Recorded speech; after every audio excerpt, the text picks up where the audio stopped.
Welcome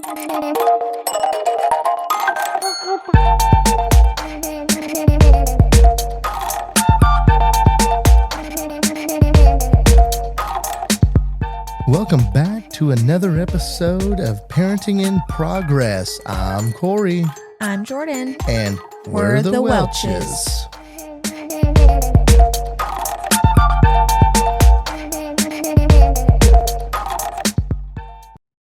Welcome back to another episode of Parenting in Progress, episode 8. Today's subject is going to be the best products that we could possibly afford for newborns. So let's give some background real quick. A lot of these newborn products we ended up getting through a couple of baby showers that our families put on, and we didn't purchase every one of these. But every one of these that we have, we used a lot, and we truly believe in these products. So just wanted to throw that disclaimer out there that we haven't bought in all these, but we did get them gifted to us, and they were on our registry and stuff like that. So yeah, and the ones that we didn't necessarily buy, like with some of the baby shower money, we did purchase some of them because obviously you didn't get everything you needed at the baby shower. So first one on the list, Frida nail buffer. Now, give a little background on this. Baby Welch was coming along, and I was watching some YouTube videos. I can't remember the guy's name who talked about it.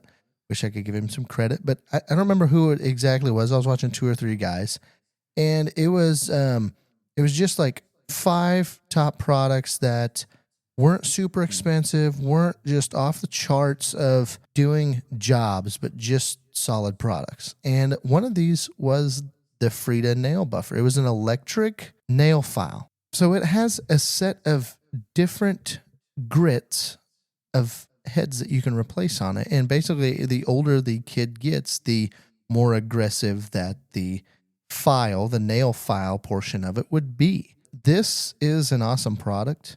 And we weren't really thinking it was going to be super great because, you can get the nail clippers out, stuff like that. But, their fingers are so small that a lot of times you can either cut them or you get them cut down too far.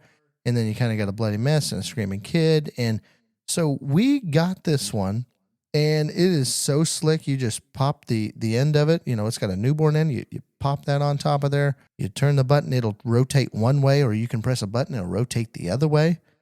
And basically, you're just going to sit there and you're going to file their nails down. It does have a light, but, those little tiny thin fingernails, especially, the younger she was, it was just so nice because, yeah, you could kind of, it doesn't even necessarily file the skin. No. And so you could get them down to where you really wanted them so they weren't that sharp, or, hers kept wanting to bend back really early on. And so we use that a lot. Still, we just now switched to clippers because, well, she ended up getting a hold of it and kind of ruined the last pad. And so it doesn't work as good anymore. But we used that up until she was almost not quite a year and a half, probably. That's how long we used that thing. I love it. I don't have the fear of I'm going to cut too close. She's going to be in pain. It was just nice and easy, and I would usually do it while she's fall asleep on my arms at a nap time or anything like that. It was simple and it was easy to use, and it got the job done without the fear of hurting them. Yeah, it worked really slick. The trick to it is, depending on which way you have that spinning head rotating, you just got to watch, because if you're going the wrong direction on the nail versus the way that the head's spinning, it can pop the finger up, like it can catch. You always want that front side of whichever direction you're going across that fingernail. You want that front side going down, not up. And sometimes you'll get the hang of it, and you'll know what I'm talking about when that happens, because you're going to go, oh no. Yeah, it will freak you out just a little bit, but it never did startle them. It was one of the things that I never would have dreamt that we just absolutely needed. It was just kind of a, hey, this guy thought it was it. Let's throw it on there, see if somebody bought it. Somebody did, and here we are now. And next kid, I'm sure we'll get another one. Yeah, they make replacement sets, so we don't have to get a completely new set with the buffer itself. It just comes with new pads. So we'll have to get that since our daughter ruined the last one. Yeah, and I think it was roughly around $30, something like that. Yeah, the whole thing, and then the replacement set's about 10. Yep. So next on the list, it's kind of a hot topic, and we've got quite a backstory on this one. It's pacifiers. Everybody's got their own opinion. I would just to give our background on this. You don't know what pacifier is good, what pacifier your kid's gonna like, that sort of stuff. But just to give some backgrounds of what we did, we did get a couple of Philips and a Nano Baby or BB, Nano BB. The Nano BB was really good just because it was really small and compact. It wasn't like massive showing around the lips. It was a lot less heavy. We did like that, but that was just a newborn. When did we switch that out? I think when we found the other ones. It was still in the rotation. She just took to the other ones better, so we just kind of dropped it. Okay, I was thinking we got rid of that one and then got into the Philips. But we also had a couple Philips. I don't know the model, but they're kind of dark blue, and they stuck out around her lips a lot, and they're really heavy. They're like the classic, you just had a baby pacifier. I have seen these on countless newborn pictures of friends and family, and that's why I was like, oh, let's add some of those to our registry. You know, I see everybody has those. And yeah, they are huge. And if your baby takes it, that's great. But our baby didn't have such great luck.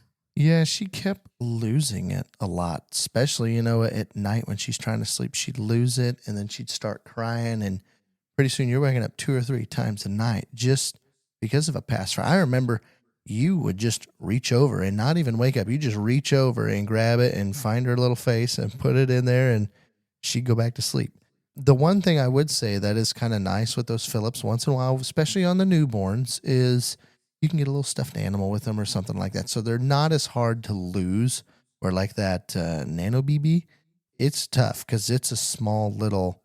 And it's clear because you can see through it. So it was trickier to keep track of. Yeah. So that's where we started at. And then we started having issues with those Philips. And we were just like, there's got to be. It was just too heavy, I think. I just don't think she sucked hard enough to really keep it in all the time. And I just remember, like you said, she's laying in her bassinet and you could hear that sound of it, her losing it. And then she'd cry and you'd put it back in and she'd suck on it for a little bit and then she'd lose it. And it was just a constant battle. It's like, we've got to find something that works better for her because we're getting less sleep just trying to get the correct pacifier. So I think I did a little research, not a ton, and I've seen things on the MAM, it's like capital MAM pacifiers, and I didn't know that they make bottles too. I said, you know what, we got to try it. And I feel like pacifiers is one of those things that you just got to spend the money to get a variety. Not like you need to have a ton of variety before your baby even gets here, but knowing that I'm buying something and my baby might like it and my baby might not like it.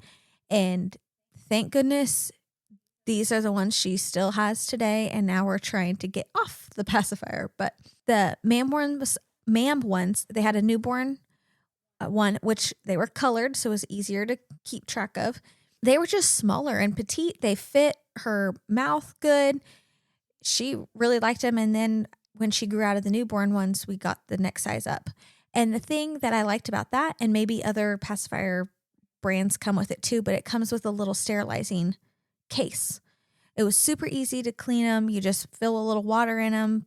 You can do 2 at a time, put it in the microwave for 3 minutes. They're very hot when they come out, but it was easy to keep them sterilized, and she did really well with them. Yeah, she still uses them today, and she doesn't call them passies yet, but she is always concerned about it. But yeah, once we got to those MAMs, that night waking up of losing that pacifier pretty much stopped that next night. So that one was our favorite. If we had to redo it all, we might have a Nano BB one just as to help with a newborn rotation of pacifiers. But I think it's safe to say we're a MAM family now.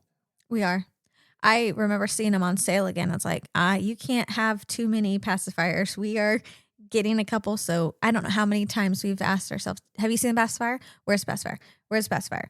So having more than 2, I would say at least. Yeah, and think about, when if you're sending your baby to daycare, stuff like that, it's not bad. They can get lost at daycare, those types of things as well. So yeah, it's always good to have, 2, 3 easily somewhere in there. So I'm going to turn this one over to Jordan because kind of her passion is jammies. She has lots of sets of her own jammies, and this is kind of her little mojo. So I'm going to let her take this one over.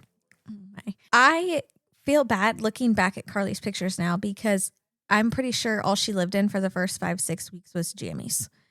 And they're just easy. Like make sure you get the double zipper one. We had a couple that had just a single zipper, but that double zipper makes diaper changes easy because you can zip it down from the top or you can zip it up from the bottom. And we had a couple with the snaps, and those weren't as nice. I'm not saying that they didn't get the job done. They did. It was just a little bit less convenient for diaper changes. But the double zipper jammies are nice. We had lots of them, easy to change. And I was gifted a pair of little Sleepies pajamas. And at first I was like, oh my gosh, these things are so expensive. Like, I'm so glad someone gifted them to me, but I can't afford that. They are game changer pajamas. And I do feel like we got an extra benefit with Carly being small because they are bamboo. They're super soft and they grow with you. Like, you can get a super long wear. Like right now, and I will say that Carly's probably under the 10th percentile for growth, but she can fit into 0 to 3. She can fit into 3 to 6, and she can fit into 6 to 12, and she's almost 18 months. So all of those that we spent the money on, and they do have sales. I did get sales. They're worth the money because you get so much life out of them. And I don't know if Carly's anything like me, but I love comfy clothes, soft clothes, and who wouldn't want to be in a soft pajama? And not to say that other pajamas aren't, but it's just something, if you can afford it or you just want to add one onto your registry to try it out, do it. I feel like for us, it's been worth the money that we've spent because they just last so long. If you had a big chunky baby, I would hesitate a little bit more, not to say that they can't wear them, but you're not going to get the life out of them like we are able to do. Yeah, for sure. It's actually pretty neat how her first little Sleepies, she's just now starting to grow out of those. I will say that, and I agree with that. We have friends that have kids and they grow really fast. Probably not near as worth your money. So maybe don't. We have a lot of little sleepy jammies. You probably wouldn't have as much as us just because of that. Hands down, that we use them all the time, and I was a little skeptical, dads. It was pretty. It seemed like it was pretty expensive for just a pair of jammies, but the way it's worked out for us, it's been a good investment. Especially, if you're planning on having more than one kid, you can reuse them too. So always be thinking of that as well. You can reuse a lot of these products we're going to talk about today. Yeah, absolutely. So with talking about jammies, especially newborn stage, we're going to get into swaddles now. Oh, good old swaddling. I remember those days. Carly, she liked being swaddled, but she didn't like being swaddled. She liked, I think the pressure, the tightness of swaddled, but she didn't like her arms in. It was kind of some trial and error of getting her arms down in there to get her swaddle on. But she would wake up every time with one arm out, both arms out. She was like a Houdini and could get out of any swaddle. And maybe we just weren't doing it right, new parents trying to figure this out. But the brand of swaddle that we had was Swaddle Me, I believe. I think Target and Amazon has them. And one thing I didn't realize when I put some on my registry is that they make ones with zippers on the bottom. And now that I know that, I want to trash the other ones because those middle of the night diaper changes, if you don't have the one with the zipper on the bottom, you have to completely unswaddle them with the loud Velcro, get their arms out, unzip it, then move through the pajamas and change the diaper and then swaddle them all back up. And I wear contacts and the glasses aren't quite as strong as my contacts. But when you're trying to do that in the middle of the night and it's dark, it's hard to make sure that it's how it should be. So the ones with the zipper on the bottom help a lot because you could just unzip the bottom, roll the swaddle up, then get to the pajamas, and you don't have to unswaddle their arms. That was a huge game changer. So if you are looking for a swaddle, the Swaddle Me was good for those newborn stages with the zipper on the bottom. We did end up getting a different one when she kind of was starting to roll and transitioning out of not wanting her arms swaddled. We got a different one where you could either swaddle them or you could not, like swaddle their arms or leave their arms out. And she didn't use that one very long before we just went to a sleep sack because she didn't like the arms out, and the sleep sack kept her warm, but her arms were free. So along with that, one thing we didn't know going into it, being first time parents, is we had Carly in February, so it was chilly. So the house is cooler. Now we did keep it roughly at 70, 72 degrees. But the one thing we didn't realize is there was some times where she would get cold on some of those nights. And that is one thing you do kind of want to watch. If you kind of got a colder house or a colder room that you're going to put them in, make sure it's heavy enough. But not too hot. Yes, but not too hot. But I would go a little bit on the warmer side than the colder side. Just seemed like whenever she got cold, she woke up. Yeah. And when we transitioned to that, just the plain sleep sack, it was about summer. So it was a lighter weight. I think it was a 0.5 TOG sleep sack. And, we're new parents. We don't know any different. So as it gets to be October, November, we're still putting her in the same sleep sack because that's just what she does.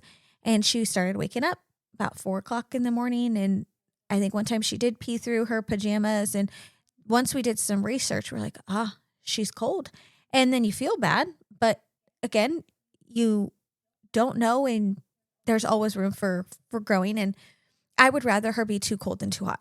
We got a higher TOG, I think a 1.0. And that one they say is like seasonless. So it's summer right now. And she's still sleeping in that with her little sleepies right now. I think when we can control our room and our house temperature, we can make sure that it's kind of in that zone for the TOG. Now, if you live in a place that you have it colder, you have it hotter, then you need to just adapt to what your thermostat, what you keep it at. But I remember adding sleep sacks to the registry and I had no idea. I was like, oh, okay, this one's fleece, add it. This one's 2.0, add it. Like, it's something that you don't know. And so just look into that before you add them blindly to your registry. Yeah, so the next item up is a diaper bag. And if I remember right, you did all the research kind of on the diaper bag. I kind of left that one up to you. Yeah, it's not like I was really looking for the best of the best. I was just kind of looking style-wise, that something that I would wear and you as well. I know that you would look at ones that I liked and you're like, oh, that's too girly. I'm like, well, if I need them carrying the diaper bag, I want to make sure it's something that you would be caught wearing. It's a big bag. It is very big. Fast forward, we have a smaller one now. Now that we have Carly to not fit as much stuff in. But when you have a newborn, you are gonna bring a lot of stuff. You're gonna over prepare, and that's actually, in my book, that's a good thing because there's always gonna be something in there that you need and you don't have, and then you're kind of up a creek. That bag will get lighter the further you go. We ended up getting a different bag. We still use that bag when we travel. We still use it for stuff to put Carly's clothes in and different diapers and stuff like that. So we still use it. You can get a little more, I guess, hoarding. You're going to be a pack mule. And that's how I am because I want to make sure that I have everything I might possibly need. And when there's so much storage and there's so many little zippers and pockets everywhere, you just want to be like, oh, I can fit this in here and I can put this there. And as an early new mom, you want to make sure that you have everything that you might need when you're going out somewhere. And I was very happy. I think she was about 8 months or so when I got a different bag for my birthday that kind of does a dual purse and diaper bag combo. she was at that age where you don't need quite as many diapers. You don't need quite as many clothes because the blowouts are down. And now my problem is making sure I have room for snacks and toys in the bag. Yeah, and you brought up a good point there. When you're running a newborn around, we didn't drag your purse around. You moved all that stuff in there. So you do have to, as you're kind of looking at the size of those bags, and sometimes they're hard to judge. You just get one, and if it's way too big or way too small, you can return it. We returned a lot of stuff from our showers, along with all these great products that we're talking about. We returned a lot of other things that either you get doubled up on, or you start figuring out, this is not really going to work the way we want it to, or we're heading a different direction. You don't be afraid to return those either. But one of the bigger decisions that we kind of were up in the air on, especially in the newborn stage, is obviously they're going to be probably more than likely sleeping in your room. Now, some don't and some do. It doesn't matter which. Ours did. We were planning on Carly sleeping in our room for a while. So we don't have a huge room. Our room is probably on the smaller side from just our bedroom. And so we have to really look at space. So I remember we ended up getting the tape measure out, and we were looking at specs online, and we were seeing where can we fit this, because you want it right beside the bed as close as you can get it, because then you don't have to get out of bed to change a diaper or put her passy in, stuff like that. So you want it up close to the bed, but we're trying to maximize the best value, right? We're trying to maximize our dollar there. And what we're struggling with is, do you just get a bassinet? Because bassinets, they're not cheap, but they're also not small. I mean, the bassinet itself that the newborn sleeps in is small, but the base is big.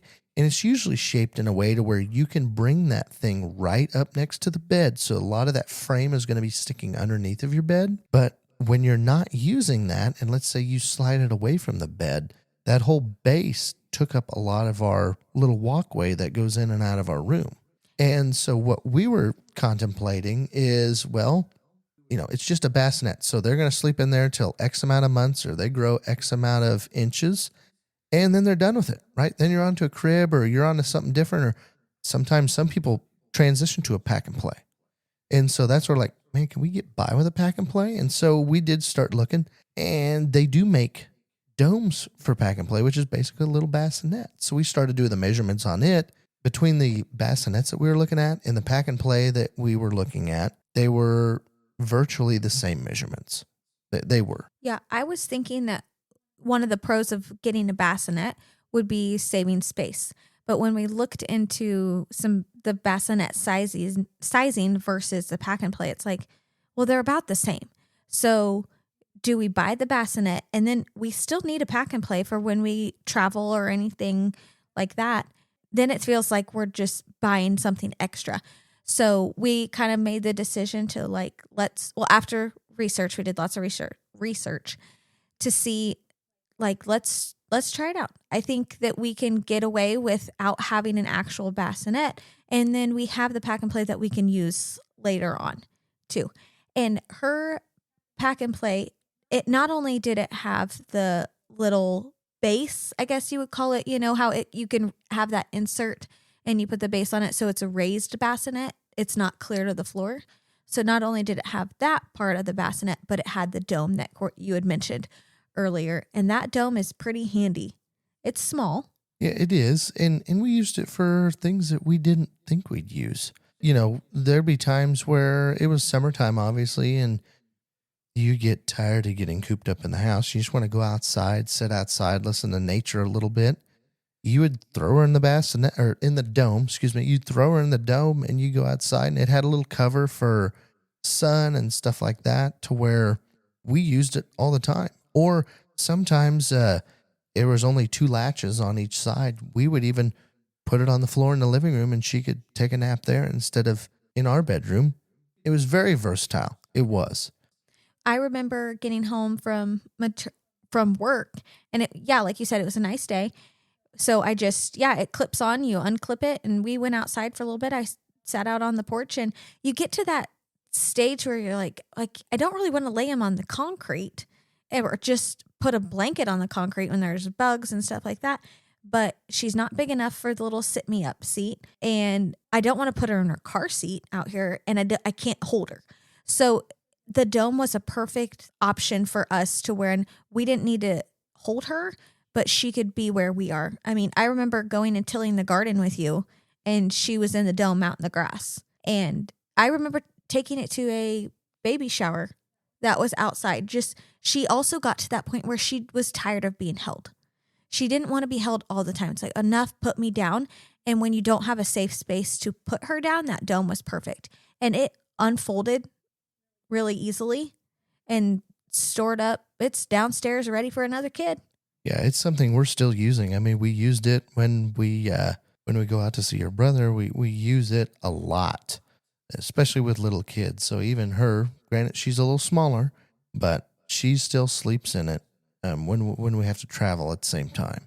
She slept in that dome for about 3 months until she kind of outgrew that. Then she moved straight to the bigger bassinet part, but we still did use the dome, even though she wasn't sleeping in it at night, because then she could sit up in it too. And so probably we got a couple small ones here that we're going to finish up with. We're going to have to probably make this a 2-part series, but there's a couple things I do want to talk about that probably isn't going to take a whole lot of our time. The next one being is a bottle drying rack. It may be something simple where you're like, well, do you really need a bottle drying rack? Do you not? Once again, to give you background, where we're coming from is our kitchen is a small kitchen. We do not have a lot of counter space. It's an okay size. We just don't have a lot of counter space. And so we're always trying to maximize space savings. And so a lot of our friends, they had the, what's the brand? It's like Boone or something like that's like the grass lawn. Yeah. It's got like the grass lawn. You throw all your stuff in there and it stands it up and it dries it out after you get done washing them. But it took up a lot of counter space. So we found one that was more of a space-saving one that goes right up against the backsplash that sits on the counter. And it's got a little tray up top where we'll throw all the binkies, we'll throw all the little nipples and caps and stuff like that. And then it has pegs that you would stick the bottles on. And then it actually has just a little bit of a little platform cubby down below that you can toss some more stuff into. And if you're hard up for space, I would recommend that one.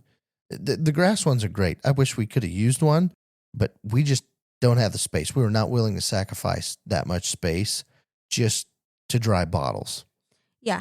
And the brand that we got is OXO. Super handy, super thing. And not only did it dry our bottles, but every day when I went back to work and I had to wash my pumps, I would hang those and let my pumps dry that way too. It just got it done quicker, and you're not having to lay them on a towel on the counter space. And again, take more counter space up. So that's very handy. It's still sitting on our countertop right now, even though we're using it for sippy cups now. Yes. That's one of those things you can still use. Just a backtrack. I don't know if we ever said the brand of Pack and Play, but it was a Graco. It was a Graco. It was like Graco Dome DLX or something like that. Yep. So it was a Graco one. The last one that we're going to talk about is for this episode is bottle warmers. So that was something where we didn't use it a whole lot because Jordan did a lot of breastfeeding. If you've listened to our episode on the breastfeeding, we talk a little bit about, we didn't go through a whole lot of bottles, but there was times where we wanted to do bottles so Jordan could pump and start creating a supply. And so that's probably when we used it the most. It's a Phillips one. So really how it works is you're going to take water, you'll get your bottle ready. However deep the milk is on your bottle, you're going to pour water into that bottle warmer up to level of that milk. And then it has an ounce dial on it that you will dial to. Okay, if you got 4 ounces in there, 6 ounces, whatever, you'll dial to it. And then there's an on button. You click right in the middle of it and you let it go. And basically the light is going to be on while it's warming up the bottle. And then once the light goes off, the bottle should be warm. Me not being around a bottle warmer, knowing how it was a little bit, we had to do a little bit of looking to make sure that it was warm. It wasn't warm, stuff like that. And it had to keep warm on. I think it would keep warm for up to 30 minutes to an hour, maybe. I think it was an hour max that it would keep it at that temperature.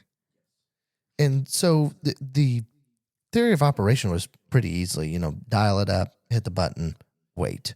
Now, it probably wasn't the fastest bottle warmer, but I think time-wise, it was good. You're gonna have moments, and you're just gonna have to figure that out. Where you got a crying kid, but it was simple enough for us, and it wasn't huge. We actually could fit it in our diaper bag. We took it to the grandparents when they'd watch Carly, and they would use it. It was kind of a middle of the road. It was not a top line, and it wasn't a cheap one. It was just we just needed a bottle warmer. We didn't want to go super above and beyond just because we were planning on breastfeeding. Yeah. One thing I kind of learned with it, with that ounce dial, was I think it went by maybe ounce or ounce and a half little notches. And say I had a 3-ounce bottle, I might put it at 4 ounces because we'd wait this time for it to warm up. And then you'd test the milk to make sure it's not too hot. And it wasn't quite where Carly would probably like it. So then I'd have to stick it back in the water, turn it on again, and try again. So we did learn to just bump it up a little bit more than how many ounces of milk we had, just to get it kind of the right temperature, but out without being too hot. Yeah, and I think that kind of took place the more she was getting. So, once you're getting to that probably 4 ounce, 3, 4, 5, 6 ounce, you could probably do a notch up on those. Yeah, you are right. We did have a couple instances where it wasn't 100% warm enough of what we thought. Now, we could have left it in that warm water, and I bet it would have warmed up, but it probably would have took a little longer than just restarting it and having it go through. And when you have a crying baby. Yes, you are desperately trying to get milk as warm as you fast as you can when you have that little girl screaming in your ear. The one thing that I wish that it had is a dinger for when it was ready. It was just a light. And once that light was a complete circle, it was ready. But it didn't make any noise. So we would go and plug it in, and then it might have been ready for 5 minutes, and we didn't know because we hadn't got around to check on it. So I wish it had some sort of alarm that would ding when it was ready. Yeah, that is right. It was a circle. It didn't go down. It was like a clock. It'd fill in the first quarter of the pie, then the second quarter. Yep, you are right there. I forgot about that. I thought that the light went off, but no, it was just a complete circle, and then it would just strobe slowly. Yes. Anyway, that's going to be it for episode number 8. Be sure to tune into episode number 9, where we'll continue this long list of the best parenting products that we could afford. Stay tuned. Thank you.